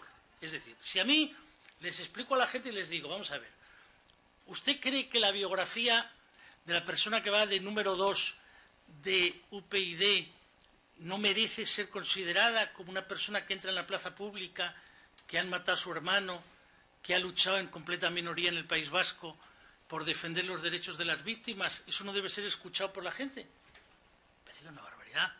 ¿Usted cree que, por ejemplo, el señor que va de número 1 por Esquerra Republicana, en contra de la idea de que los políticos son profesionales y siempre es la primera vez que se presenta en las elecciones, tiene 68 años, y legítimamente cree que esa solución, aunque yo naturalmente no la comparta, pasa por tener un Estado propio? Pues entonces no me interesa volver a decir, es que es una profesionalización. No, mire, es un señor nuevo que no es profesional. ¿Usted cree que no tiene nivel? Hombre, el debate se ve que hay un señor que es catedrático, que tiene una gran capacidad de expresión, está el señor de Wagner, que también la tiene, Jáuregui, que es de lo mejor que tienen a la hora de argumentar. O sea, hay gente que tiene un nivel. ¿Usted cree que ha tenido importancia los sindicatos en todo este debate para intentar resistir? Hombre, han hecho lo que han podido por la número 2 de Izquierda Unida de comisiones. Es decir, tú puedes poner en valor argumentos que hay. Lo digo de cara incluso a la pregunta. Pongamos que la gente dice, vamos a ver, yo responsabilizo a los dos grandes partidos de lo que ha ocurrido. Muy bien, pero es que en esta ocasión se han multiplicado las ofertas. Hay muchas más. Hay la oferta de algunos que ya estaban, como UPyD, como Izquierda Unida, como Esquerra o como Convergencia, pero si usted está en una posición más a la derecha, en la posición de Vox, si usted está en una posición como la de Ciudadanos, si usted puede tener una posición como la de Equo o una posición como la de Podemos. Por ejemplo, yo veo lo de Podemos y estudio mucho entrando por internet las intervenciones. Y yo digo, vamos a ver, cuando dicen, es que es gente joven, digo, hombre, tiene 35 años el candidato. Felipe, cuando llegó a secretario general del PSOE tenía 32. Cuando hizo las primeras elecciones tenía 35. Es que lo que pasa es que hemos estado tanto tiempo manteniendo un experimento de tantos años que, claro, también hay una irrupción de una nueva generación. ¿Dónde veo yo la esperanza? A mí la esperanza la veo en decir, hay una crítica muy fuerte a lo que son este tipo de medidas económicas. Muy bien, pero hay también una respuesta de la ciudadanía, en unas ocasiones con fórmulas más tradicionales como las sindicales, en otras ocasiones con fórmulas nuevas como de movimientos sociales, es decir, que son las que hay que intentar escudriñar, hay que intentar analizar, hay que intentar pergeñar para que la gente entienda cuáles son los elementos del debate. Es decir, yo creo que hay una parte de medios de comunicación que hacen un enorme daño diciendo, el debate no ha servido para nada. Y yo me revelo y digo, hombre, al lado de lo que cuenta usted en la tertulia, para muchísimo. Al lado de lo que son muchas de las tertulias en las que están ustedes, mucho más interesante. Porque claro, estas tertulias donde uno está por la mañana en una tertulia, a las 12 en otra, a las 4 de la tarde en otra, a las que ya tiene la cabeza de tal manera no sabe lo que dice, porque pasan de tertulia en tertulia. Entonces, claro, a las 9 de la mañana tampoco lo sabe. No sabe.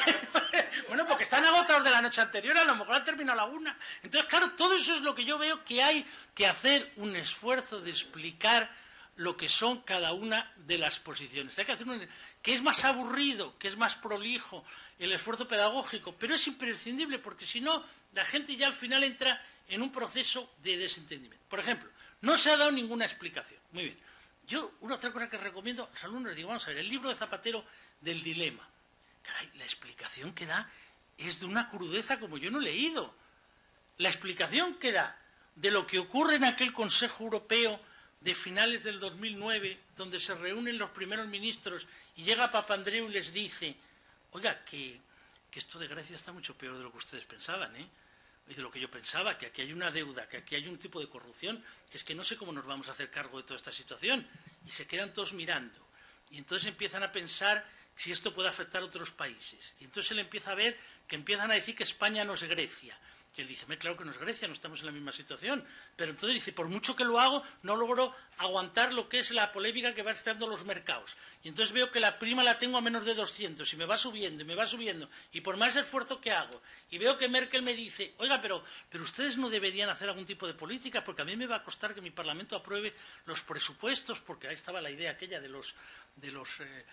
sur derrochadores, de los católicos dados a la picaresca, que por cierto es una cosa muy buena, lo de que haya salido Bergoglio, es una cosa positiva, porque ya desde que ha habido Papa argentino han visto ustedes que nos ha vuelto el lío, porque han pensado, a ver si este sale un día y nos dice, oiga, deje usted del norte y el sur, porque le voy a contar a usted lo que era García, lo que era de la Rúa, le voy a contar a usted lo que fue el ajuste, que para ajuste el que yo viví en el 2001 allí, le cuento a usted lo que es el peronismo. Mire usted, esto no es una historia puramente europea, esto es un asunto más complicado. Pero cerrar paréntesis, Zapatero va, y hay un momento que cuenta una cosa que yo digo, pero bueno, es que cuando decimos la subordinación de la política a la economía, ahí sí que yo ya me quedé estremecido leyendo el libro y digo, ¿y esto por qué no le dan más importancia? Que es cuando dice, y pasaba el tiempo y yo le dije a Angela Merkel, no, nosotros tenemos otra política, no vamos a hacer ese tipo de medidas, creemos que con esta política que estamos haciendo de intentar recuperar la demanda keynesiana podemos salir porque tendremos más ingresos, porque el paro no bajará tanto y esto nos permitirá hacernos cargo. Y dice, bueno, vosotros veréis.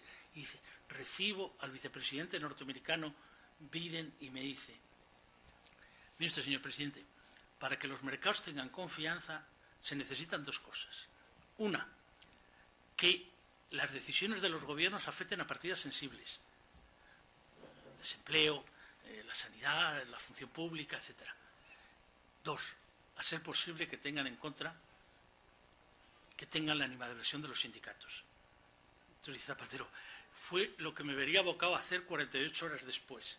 Iba en el coche y iba pensando, ¿qué pensarán los ciudadanos después de que cada vez que iba yo a Rodiedmo inauguraba todos los años diciendo que iba a mantener las pensiones? ¿Qué pensarán los dirigentes sindicales donde había prometido que no tomaría ningún acuerdo teniendo la posición en contra? O sea, la cosa es de una crudeza terrible.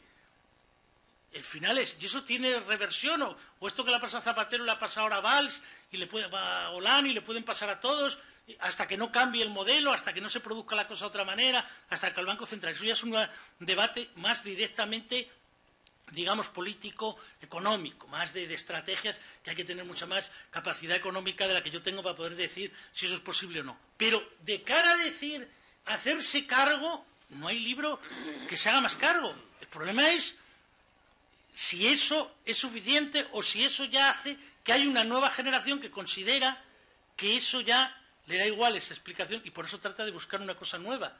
Cuando el PSOE ganó en los años 70 en España, ahora ha salido el libro, me llegó ayer, de los diarios de Joaquín Rui Jiménez, que ha publicado el Parlamento Español con el Defensor del Pueblo, muy bien editado.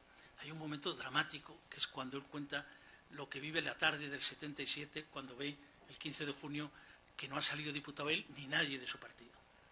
Después de un libro que empieza en el 68, lo que había sido el esfuerzo de años, parecido a lo que vivió Tierno y a lo que vivieron otros. Es decir, gente que había sido muy relevante en el antifranquismo, que no tuvieron el apoyo del electorado. Y allí hubo la emergencia de una generación joven, que era la de González por un lado, la de Suárez por otro, que tuvo. ¿Estamos nosotros asistiendo al final de un tipo de modelo político donde emerge una nueva generación? Esa es una de las preguntas que se empezará a contestar el domingo. ¿Cómo será esa nueva generación? ¿Tendrá ese protagonismo? Digo, hay otros, en sitios no marcados por el nacionalismo como Cataluña, ¿por dónde iría eso? Eso es un poco no es que yo tenga, por lo menos, porque tengo luces y sombras dentro, pero por lo menos tengo curiosidad por intentar auscultar ese fenómeno, por ver si eso puede ocurrir, porque como ya viví de joven lo contrario, viví como Tierno no tenía casi nada, Rui Jiménez no salió diputado, y digo, caray, qué duro tiene que ser para estos hombres haber estado tantos años y el día de las elecciones no salir. Entonces digo, ¿ahora asistimos a eso?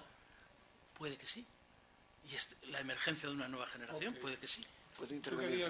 No, muy brevemente, mucho más modestamente que la intervención de Santes Mases. Para contestar yo me preguntaría en qué ponemos nuestra esperanza. Es decir, porque Santes Mases, por ejemplo, pues ha ido su campo de juego a través de, por ejemplo, la política o la economía. Yo quisiera complementar esto diciendo, bueno, ¿qué otras semillas, qué otras posibles plataformas puede haber que generen esperanza?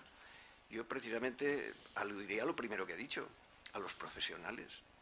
Porque los profesionales, o los diversos campos de profesionales, son aquellos que pueden tener, en principio, más capacidad de independencia y no estar sometidos.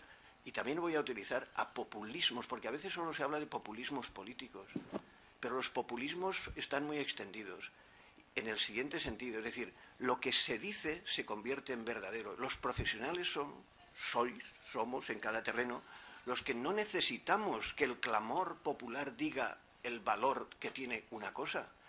A mí me llama la atención, y voy a poner un ejemplo que me ha pasado en economía, que cuando, no es por que sea yo, pero en el caso de Amartya Sen, estábamos juntos en las facultades antes de Economía y de Filosofía. Cuando yo daba cursos de doctorado sobre Amartya Sen, que a veces porque se sale por la noche tarde, pues me encontraba con amigos de economía. Y entonces, eso que comentas, oye, ¿tú qué haces? ¿Y vosotros qué dais? Yo digo, pues doy un seminario sobre Amartya Sen, que a lo mejor os interesaría. Parte de ellos no tenían ni idea y siguen sin tenerla. Y otros, los que más sabían, me decían, es un outsider. Claro, en economía, claro. Cuidado. ¿Se necesita que le den el premio Nobel a un señor para que se tenga en cuenta en este caso de economía? Entonces, los profesionales es un ejemplo. Los profesionales creo que tenemos la obligación en cada terreno de, ante los síntomas, ver y ampliar las perspectivas. Y si es una enfermedad mental, ¿en qué se mueve la mente? En perspectivas. Abrir las perspectivas. Y entrando ya en el núcleo de la otra parte de la pregunta es, ¿estamos en crisis? Sí, pero analicemos con perspectiva histórica y global nuestra crisis. Es una crisis de ricos. Hace unos años no había crisis. En África no había crisis. Hace unos años, por ejemplo, vivíamos muy bien. Cuando nos pica una cosa, entonces sí que abrimos. Seamos sinceros, los profesionales, yo creo que antes y ahora tenemos que abrir las perspectivas, porque a lo mejor es una crisis, o en Latinoamérica que conocemos más, digo África porque ahora me estoy enterando un poco más, sinceramente, porque a Latinoamérica sí que le hemos prestado más atención, por lo que habéis comentado, incluso pues la filosofía de la liberación, el Yacuría, teníamos amigos, teníamos conocidos. ¿Qué tipo de crisis? Crisis de pobres, de los que viven bajo las tiranías, que no salen ni en los medios de comunicación, porque no tienen a nadie. Por ejemplo, ahora me estoy enterando de muchas cosas del Congo. Pues, oye, ¿de quién nos hablaba mejor del Congo, de donde sea, aparte de otros? Por ahí iría yo, es decir, profesionales que tienen capacidad para abrir perspectivas donde los populismos que repiten hasta la saciedad y por una nimiedad lo convierten en importante, cuando nuestras dianas más importantes no se dejan ver. La tarea de los profesionales puede abrir esperanzas y tareas que están por hacer. Esa sería una semilla. Como veréis, hay manos, estos dos ponentes tienen cuerda para rato. Vamos a intentar que las preguntas sean concretas y que las respuestas también sean concretas para que pueda participar el mayor número de personas. Bueno, yo muy rápida, dar las gracias. Iba a hacer exactamente la misma pregunta de introducción que Tirso, si había razones para la esperanza, no lo repito. Y quería hacer una pregunta concreta, pero además, hilando con lo que ha dicho Jesús, yo estoy totalmente de acuerdo en lo que yo llamo que ahora mismo estamos en una época de profesionalidad líquida. Hemos pasado de la profesionalidad sólida a la líquida, a juego con el mundo, y entonces tenemos un papel estelar que se nos está escapando entre las manos. Pero yo creo que hay que tener poder para cambiar algo. Y hay que tener poder para cambiar algo y hay que estar en política. Si no, se cambia muy poco. No hay que despreciarlo, pero se cambia poco. Y yo me pregunto, ¿dónde están los intelectuales metidos en política, capaces de modular el avance o la instalación total de la racionalidad estratégica que ahora mismo está, pues es lo que se nos vende y es lo que estamos viendo, ¿no? ¿Dónde están los intelectuales dentro de la política? O si los hay. ¿Se la diriges a alguien en concreto? No, yo te diría que ¿de qué significa política? Porque política no tiene por qué significar solamente partidos políticos, porque a lo mejor en los partidos políticos, y se pueden poner bastantes ejemplos, incluido el que está en esta mesa, que a lo mejor, pues, y yo en Valencia puedo decir, por ejemplo, de Ana Noguera, por poner ejemplos concretos que conozco y de otros que me han contado, que la mejor vía no siempre es, no digo que no sea, pero no siempre es el estar en un partido político. porque el espacio, el poder, cuidado, ¿qué significa poder? Ya dijo muy bien, bueno, mucha gente, pero ¿quién manda en el mundo? Segunda parte de la rebelión de las masas. Es decir, ¿quién tiene el poder? Por ejemplo, hoy en día la opinión pública. ¿Qué hacen los políticos normalmente que yo conozco? Lo primero que hacen, ¿qué dicen de ellos en la opinión pública? Y ahora ya en las redes. Cuidado con lo que es tener poder. Yo de acuerdo, hay que tener el poder, pero ¿dónde está el poder? Por ejemplo, hay unas connivencias enormes en el ámbito financiero. Y ahí no se separa política y economía, por poner un ejemplo. Si se habla en serio, la irrupción de la fuerza, del poder de las finanzas, hace que prácticamente sea imposible distinguir. Por lo tanto, tendríamos que determinar en tu intervención, me parece muy importante, pero por eso hay que entrar en ella, dónde están los espacios y las palancas del poder. No confundamos el poder solo con uno de los vehículos aparentes, porque puede parecer quién está. Y esto nos recuerda a nuestra juventud, supongo, a más de uno. Es decir, cuando decíamos, entras en un partido político, no entras, estás... Es decir, ¿dónde estás para tener una relevancia que tenga influencia y poder? El poder es mucho más amplio en las sociedades contemporáneas. Los medios de comunicación, por ejemplo, y el espacio público es muy importante. Bueno, yo lo veo, a veces, el fenómeno lo veo al revés. Es decir, no puedo entender, analizar la política sin tener en cuenta el papel de los intelectuales, más allá de los partidos. Por ejemplo, puedo yo, por citar algunos casos, puedo entender, por ejemplo, el comportamiento, la práctica, la acción política, las ideas que tenía Julio Anguita sin pensar en Paco Fernández Buey, que era un filósofo. No. Puedo entender la evolución de Pascual Maragall sin entender lo que pensaba Rubén de Ventoso. Tampoco.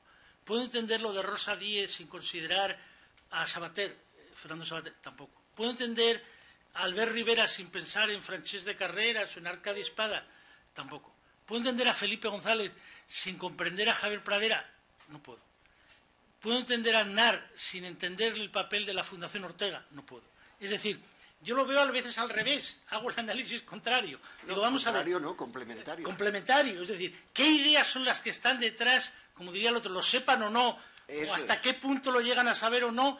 Entonces, siempre me recordó aquella imagen cuando murió Polanco, de Felipe González, que decía, las mismas generaciones cuando se comparten 30 años en la misma trinchera, y esto es lo que yo he compartido con Jesús de Polanco. Yo pensé, qué gran verdad, porque realmente no se entiende toda esa evolución sin ver el papel que jugó el diario El País, ver el papel que jugó en todas esas posiciones, ver cómo fue decantando posiciones en relación pues a todo, a la UCD, al PSOE, al debate del marxismo, al debate de la OTAN que ha salido antes, al debate del 14 de diciembre sobre los sindicatos, al debate a todo. Entonces, por eso digo que a mí sí que me parece que juegan un papel en ocasiones de gran relevancia. Que a veces ese papel, cuando ellos directamente aparecen como políticos institucionales, pues tiene razón Jesús, mucho menos. Evidentemente tiene mucho más importancia los escritos de Rubén que el papel que él jugó aquí en el Parlamento Español y que jugó en el Parlamento Europeo.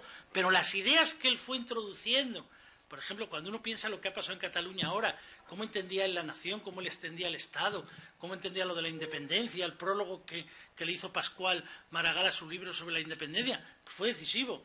El papel de Sabater, comentaba yo antes con Adela, cuando, por ejemplo, Sabater nos convocó aquella vez en San Sebastián en el Cursal, y él directamente protagonizaba cuando hacía que los dos candidatos se dieran la mano, Mayor Oreja y Redondo Terreros. Es decir, yo sí creo que el intelectual ha jugado un papel, no necesariamente, efectivamente, en un puesto institucional, en la ejecutiva de los partidos, pero sí ha jugado un papel y sigue jugando un papel, porque siempre se necesita reconstruir lo que decía la memoria, la identidad, una interpretación de la historia. Por eso el otro día, si usted se fija, hay un momento que dicen, está hablando González Pons, dice González Pons que Escocia no tiene que ver con Cataluña, inmediatamente salta Terry Cabra y dice, uy, aquí se necesitan grandes cursos de historia.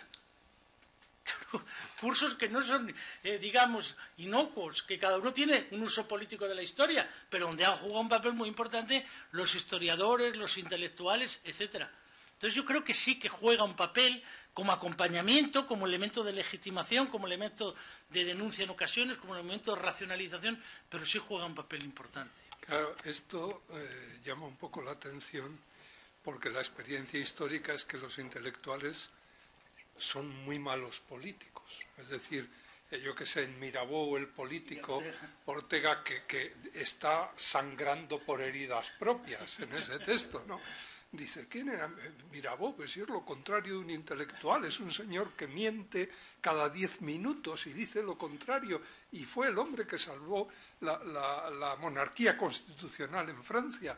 Y dice, sin embargo, claro, el intelectual esto de mentir cada 10 minutos no lo puede llevar, no es capaz, no tiene la agilidad o la cintura necesaria para asumir esto.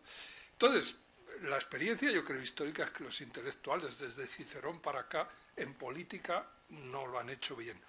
Pero sí hacen una función, Habermas lo dice también, y Ortega, ¿no? Y es la opinión pública.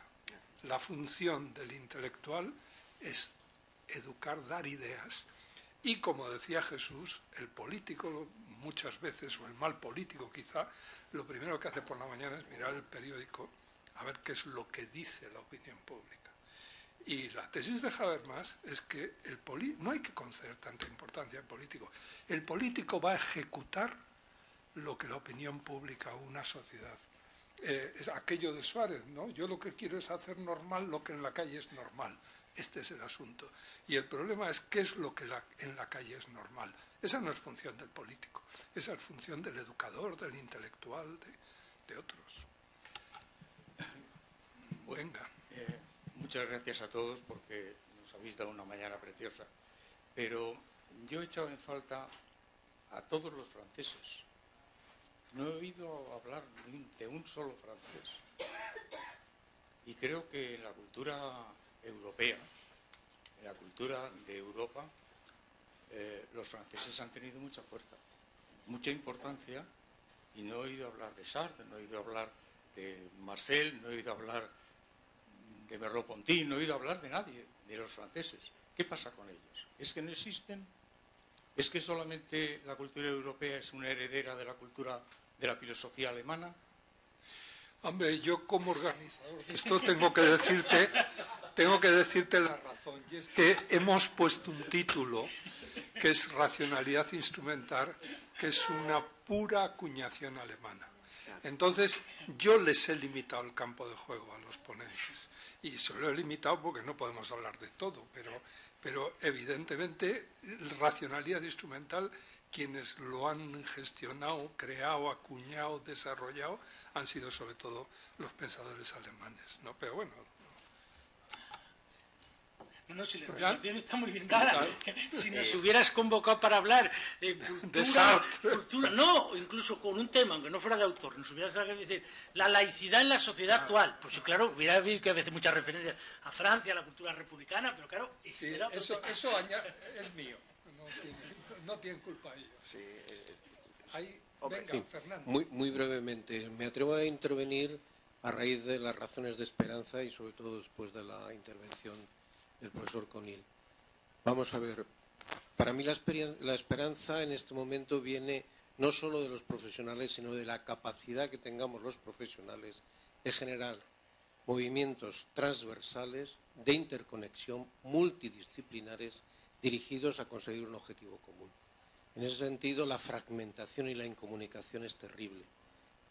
Como sabe bien Diego, en práctica clínica se necesitan todas esas herramientas transversales de todo tipo y es muy raro encontrar foros multidisciplinares. Se profundiza cada uno desde su perspectiva, pero estamos incomunicados. Era conocer un poquito sobre qué vías podíamos trabajar en ese sentido. Yo ahora estoy involucrado, y con esto termino, en un movimiento que es la integración de sociedades científicas en una plataforma común y ligando con el elemento político. El objetivo en este caso sería ser interlocutores técnicos, científico-técnicos en el caso de medicina, no como alternativa, sino complementarios a sindicatos y colegios profesionales, precisamente para intervenir y poder intervenir en un sentido de bien común, y al fondo es donde nos vamos a intentar encontrar todos. Yo quiero decir una cosita y luego respondéis, ¿no? Yo siempre he visto en la medicina un microsistema social que refleja perfectamente todos los problemas del macrosistema social. y las soluciones que se apliquen ahí. Y efectivamente, es decir, ¿por qué habéis tenido que crear esa plataforma? Porque las estructuras clásicas no valen, o por lo menos no son capaces de desarrollar esa función. Colegios, estructuras sindicales dentro del mundo de la sanidad no tienen esa capacidad, esa agilidad, y ojalá funcione lo que estáis haciendo, ¿no? Pero esto se puede luego trasladar a toda la sociedad. Yo creo que el diagnóstico que se hace en el microsistema sanitario es un diagnóstico que sirve mutatis mutandis, obviamente, para todo lo demás. A mí me gustaría decir una cosa en relación a lo de los profesionales. Vamos a ver, hay una imagen porque es que me ha venido a la cabeza cuando hablaba Jesús de lo de la crisis de ricos, la crisis de la situación, lo de África, etcétera, ¿no? Vamos a ver, lo que nosotros estamos viviendo es algo donde lo que nosotros pensábamos que se iba a universalizar, por lo menos deseábamos que se universalizara, es lo que se está reduciendo cada vez más. Es decir, cuando se produce el debate de los años 80, hay un famoso artículo de Ralph Dahrendorf. Dahrendorf escribe entonces un trabajo interesante, que era Fin del siglo socialdemócrata. Entonces él hace un discurso donde dice, en esta interpretación de qué es el siglo XX, dice, no, el siglo XX es el siglo socialdemócrata, porque él está pensando en esos años, en la conjunción de liberales, socialdemócratas, keynesianos, estado del bienestar y tal. Pero eso ha llegado, dice él, a un cierto límite, porque bueno, pues hay una fatiga fiscal, etcétera. Empezaba todo ese debate en los años 80. Entonces Willy Brandt le contesta, pero ¿cómo va a ser el fin si la socialdemocracia es una cosa simplemente para países ricos? Para unos pocos es donde se ha logrado.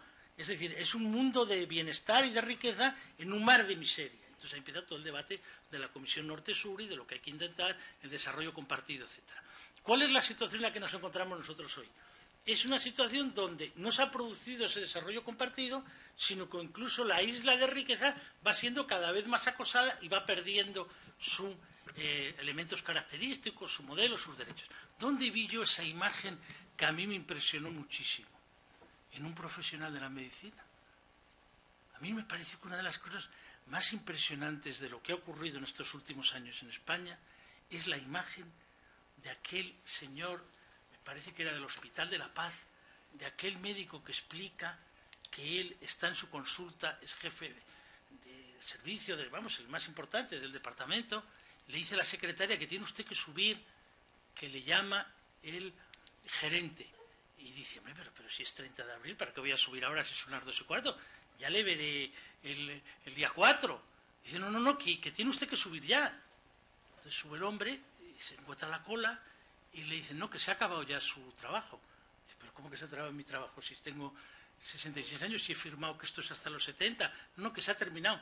No hace falta que vuelva usted el lunes.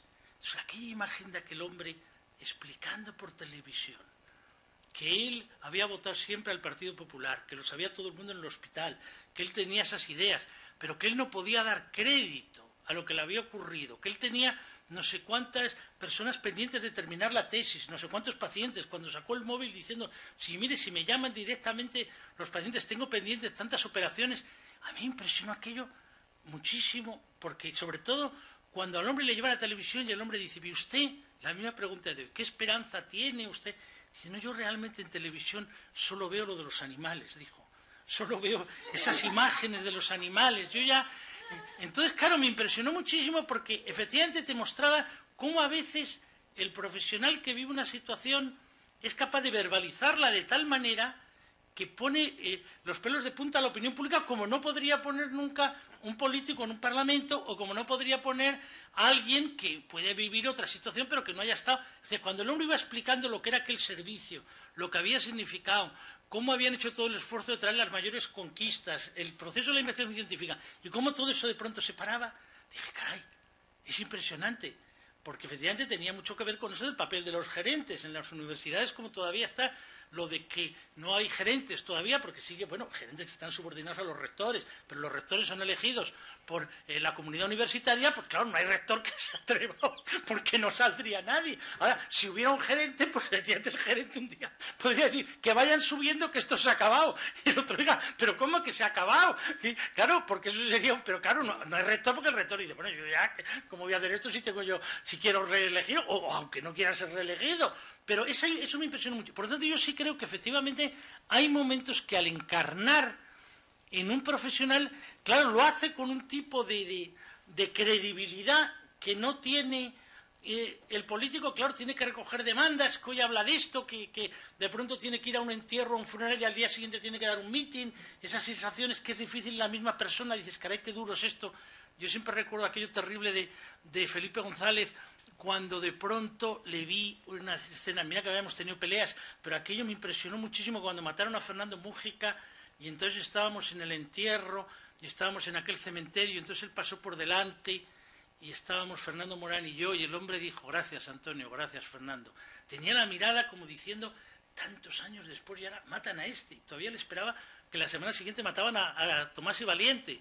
Y después digo yo, a las 48 horas empezar un mitin. Me parece durísimo. O sea que el político a veces es porque se ve sobrecogido de que tiene que pasar de unas cosas a otras y tiene que volver a recuperar. Pero de pronto ese tipo de profesional era sobrecogedor.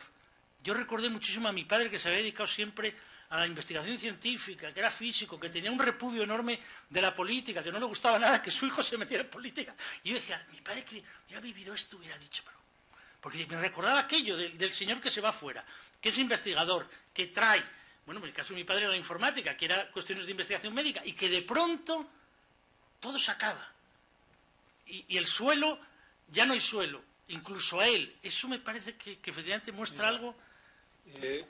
Esto de que la sanidad es caja de resonancia de la sociedad entera, la desmoralización que existe en este momento en los hospitales es el mejor síntoma de lo que está pasando en la sociedad. ¿Es así? Sí, ¿puedo decir una cosa? Sí, hombre, sí. por favor, es que la desmoralización de los hospitales y en nuestro campo la desmoralización de los profesores, tanto de universidad como de enseñanza media y de enseñanza básica. Y entonces yo lo que quiero es darte la enhorabuena por esa plataforma frente a la fragmentación. Porque ya el nombre de universidad que acabas de pronunciar, me lo había apuntado precisamente para decir, la universitas ha desaparecido, la universidad no existe, la han fulminado, la hemos fulminado, porque esa conjunción de saberes y de participantes en el saber, no hay participantes en el saber, es la fragmentación, en primer lugar, luego, enhorabuena. Eso, entonces, creo que también hay que unirse las pequeñas fuerzas, para que eso se reconstruya una unidad de la vida intelectual y del saber. Eso Zubiri lo estudió muy bien y yo creo que tiene que haber una vida intelectual en la universidad. Y bueno, esto cuando lo nombras, ningún rector quiere saber nada de esto, claro, ni de nada. Por ejemplo, vías diversas. Bueno, las éticas aplicadas han sido una vía, porque son por necesidad, y la bioética es magistral en eso, porque incluso el cuerpo de los profesionales sanitarios quizás sean los más humanistas y mezclan, bueno, el Ateneo es un ejemplo, lo clínico y lo humanista, pero, por ejemplo, nosotros en EDNOR hicimos esa apuesta hace 23 años, lo que cuesta, porque en el mundo económico es mucho más costoso, de verdad, muchísimo más costoso. Solo más costoso en la administración pública, por mi experiencia. O sea, el rechazo que hay enorme de correlacionar saberes conjuntamente, esa es mi experiencia. Por eso, yo creo que hay que fomentar este tipo de plataformas donde sí que se practique una interdisciplinaridad y uno pueda estudiar y leer cuestiones de unos de otros. Cuesta, pero se puede hacer. Yo me he dedicado, por ejemplo, al sistema financiero y me he tragado manuales primero y de todo el sistema financiero, tanto de aquí como de fuera, desde hace años, para poder hablar. Primero he recibido muchos palos en algunos, pero cuando uno se lo estudia, le dicen, no, pues este se lo ha estudiado, claro. Pero lo que no he visto todavía nadie es que haya leído algunos libros de ética, por ejemplo, de los economistas, y siguen repitiendo lo mismo. Y eso no es serio. O sea, hemos de ser interdisciplinares todos, modestamente, hasta donde podamos llegar. Ok, son las 2 y tenemos que cortar. Yo no sé si después de todo esto se ven motivos para la esperanza. Yo creo que sí, pero la esperanza no puede venir más que de todas las personas que a las 9 de la mañana se ponen a trabajar en lo suyo e intentan hacerlo dignamente, buscando la excelencia y tirando para adelante, ¿no? Hay una frase de San Pablo, hay muchas, pero hay una muy interesante que dice: esperantes contra toda esperanza, ¿no? En fin, uno ya no está desesperado, no tiene esperanza, pues hay que esperar contra toda esperanza. Y luego hay otra frase que utilizaba mucho un filósofo, Julián Marías, y que yo la aplico y me la aplico en la vida, ¿no? Por mí que no quede. Yo creo que es una frase espectacular. A lo mejor las cosas van a ir mal, pero estamos en una sesión de ética y lo que la ética te dice es que tú tienes que hacer aquello que debes hacer, el futuro vaya a ser negro o blanco. Tú tienes que hacer lo que debes hacer y por lo menos que puedas decir al final, por mí que no quede. ¿De acuerdo? Muchas gracias.